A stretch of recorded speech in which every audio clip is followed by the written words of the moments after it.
I'm Mo. This year I wanted to do a wrap-up tag for the end of 2021. Last year in 2021, for 2020, I did the booktube reflections tag. I was thinking of doing that one again, but then I found out that the book postscript tag is going around, and that one seemed like a really fun one.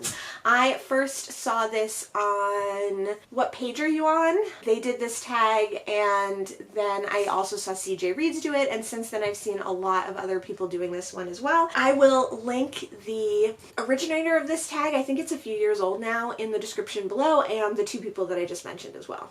Question number 1. What was the longest book you read this year, and what book took you the longest?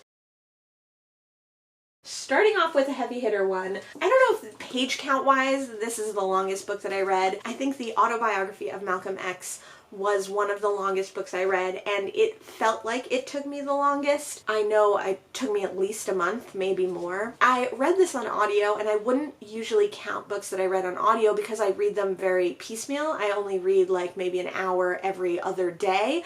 But this one I spent more concentrated time on than that, and I tried to read more often than I would normally an audiobook. So this one just took a long time. It was a long book, it was a long audiobook, but well worth it and a wonderful book.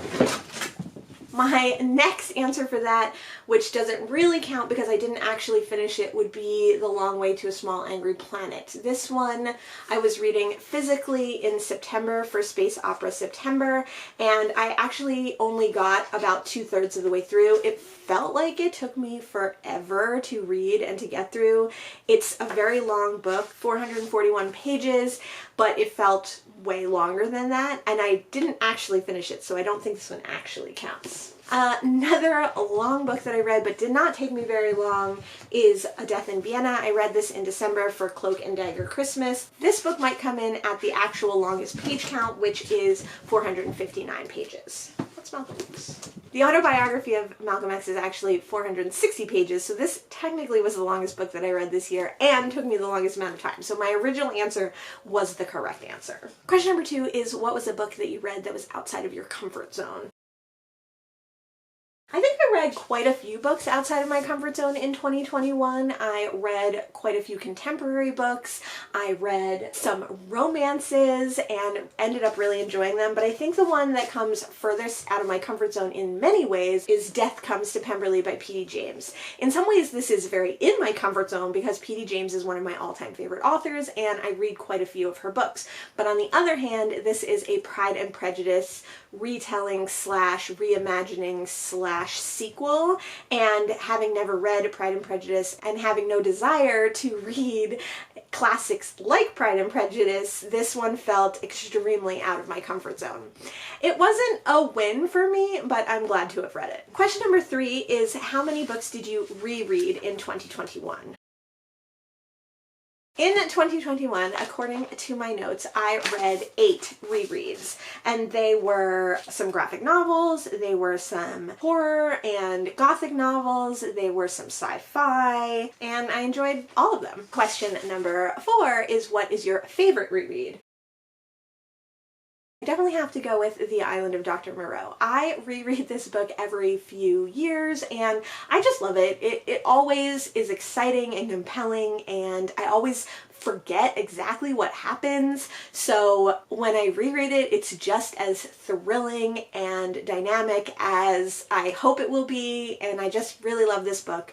I think the last time I read it was maybe 3 or 4 years ago, so it was a nice time to reread one of my favorites. Question number 5 is, what is a book that you read for the first time this year, but that you're excited about rereading in the future? I am gonna go with Franny, the Queen of Provincetown by John Preston. This is a short queer novel written in the 1980s, and I had never heard of it before this year. It's about Franny and how they find themselves and how they become part of the community in Provincetown and how they help other young queer people throughout their lives. This one was just delightful. It was just happy and lovely and fun and nice, and it's just nice to read nice queer stories. So I will definitely look forward to rereading this one. It also has a second novella in this edition that takes place after this. It's the start of a novella. It was never finished, but it talks more about Franny and Franny's role when the AIDS epidemic really blossoms in Provincetown. So I would like to read that. I didn't read it on the first reading, and I don't think I'll reread it before I read the original novella, because that novella is just so happy and I don't necessarily want to read an unhappy sequel, although I'm sure John Preston does a good job of making that as uplifting as possible as well. Another book that I look forward to rereading in the future is The Fire Next Time. I was just so shocked and surprised and enlightened and compelled by this nonfiction by James Baldwin. It has a little bit to do with his life, but it also has to do with the state of Black Americans during this time and his role to help the civil rights movement and how he feels about the civil rights movement. It was beautifully written, just a call to action and a realization, and I just think it was enlightening and heartening in a lot of ways and depressing in a lot of ways, and I definitely look forward to rereading this one. Question number 6 is, what was your favorite single short story?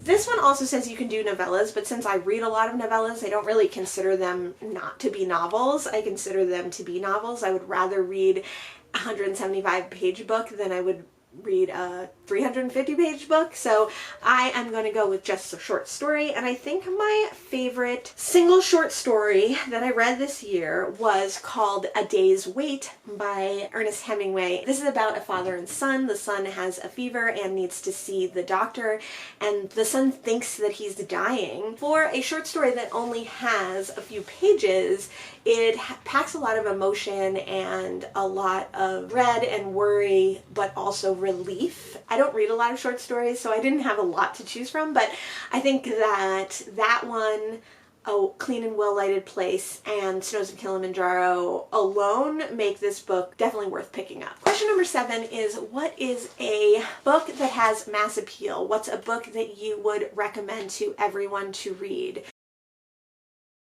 I am going to say The Autobiography of Malcolm X by Malcolm X as told to Alex Haley. This one is about Malcolm X's life, and it is a time in history and civil rights history that, although we as Americans should know a lot about, most of us, I think, know very little about.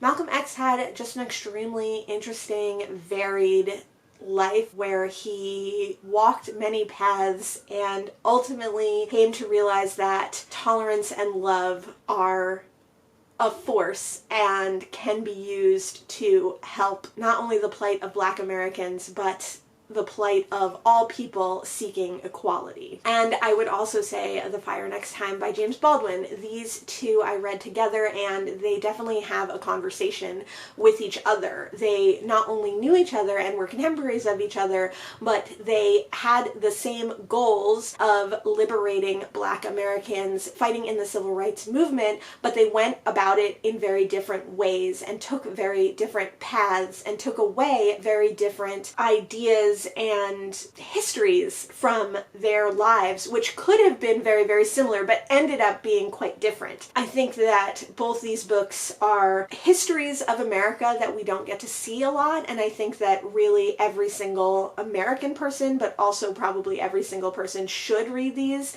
and will find something interesting out of them. Aside from just being compelling stories, they have a lot of poignant lessons and teachings that could be learned from them. So I would definitely recommend these to everyone. Question number 8 is, what is a book that you wouldn't recommend to just anyone? And I am going to say these exact same books. The Autobiography of Malcolm X and The Fire Next Time by James Baldwin. I think although every single person should read these, and I think they're incredibly important, I think there's a lot of ways that people who already have inherent bias and racisms will look at these and use them against the obviously intended purpose of unity and equality and love and peace. So I think that although every person should read them, I could see that a lot of people will read these and take the wrong message from them, will only read into what they want to continue their hate and prejudice. In some ways, I would be hesitant to recommend these to just anyone. I also think as far as nonfiction, they both have a little bit of a difficult reading experience. The autobiography of Malcolm X is very long, and although it doesn't ever lie to the reader, it does seemingly change its facts to a certain degree, and I think people might struggle with that in nonfiction because there is not at the beginning a very clear thesis that you're going to find in many ways. In many ways there are, but in many ways there are not. And similarly, I think The Fire Next Time is a little bit of a tough nonfiction read for those who are not used to reading nonfiction because it is quite stream of consciousness. It does kind of meander through not only James Baldwin's life and experience, but his ideas and thought process and his wishes for the future. And it might just be kind of a hard, wavy line for people who are used to very straightforward nonfiction to read. So I would recommend these to everyone, and I would hesitate to recommend these to everyone. Ultimately, I hope that everyone reads them. Question number 9 is to reflect on your booktube year, what videos you did, your goals, your memories, and your hopes for the future. 2021 was the first full calendar year that I was on BookTube, and I definitely love it. I'm so happy to be part of the community, and I'm so happy to be continuing my journey with reading and sharing my reading online and learning about making videos and learning about editing and reading recommendations from other booktubers, because I have found so many books that I would never have known about or not come across if I had not joined BookTube. So ultimately 2021 was a great year, and I'm super excited to get to another full calendar year of BookTube and see what that brings. I definitely hope that it brings growth both for myself and my reading and of what I like to read. I made quite a few discoveries in 2021 about what I like to read and what I don't like to read, and I hope that continues into 2022. But also, I think that this community is one that I want to grow more in and thrive more in, and I look forward to that, meeting more people and doing more buddy reads and having more friends, making more friends, and sharing my reading and hopefully inspiring others to read different things as well.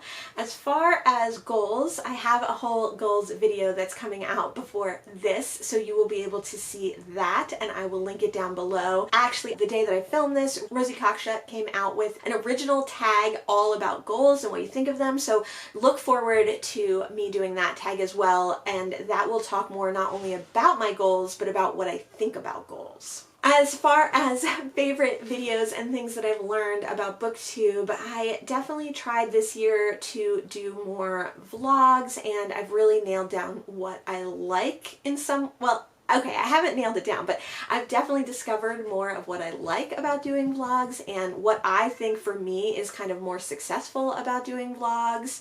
I would like to continue doing more vlogs in the future and growing more and sharing more of my actual life, but I think that overall my videos have always been very safe, very standard BookTube videos, and so that is also something that I would like to look forward to changing in 2022, and just getting out of that safe comfort zone and just trying harder and more and varied things so that I can become a more interesting and more interested booktuber. The last prompt for the Books Postscript tag is tag other people. So I have a little bit of a list of people that I'd like to tag. I don't think they've done this video before, but I would love to hear their thoughts and their postscript on the year of 2021, both their reading and about their booktubes. I would like to tag Jennifer from Jennifer Reads Books, Reading with Sam, who recently brought back his channel and I'm really excited about it. He has an Agatha Christie reading challenge that he's doing this year, so I'm definitely looking forward to that. He hadn't posted for a while and I just really enjoy his channel. Miss Danielle, she's kind of a newer channel for me. I think she's one to look out for. I don't think Bob the Booker has done done this tag, so I would tag him. I don't think Doom Antidote really does tags, but I'm also going to tag Ben from Doom Antidote. I want to tag AJ Dunn because I don't think they've done this tag yet either. I know they made a goals video, but I'd like to see what their thoughts of this postscript tag is. Even though she just put out her tag, let's also tag Rosie Cockshut. I also tag you to answer these questions in the comments below. Please feel free to leave any thoughts or reflections on your year of reading in 2021. Especially if you don't make bookish videos, I would love to hear your answers to some of these questions. A happy 2022, and I'll see you in the next one. Thanks so much. Bye!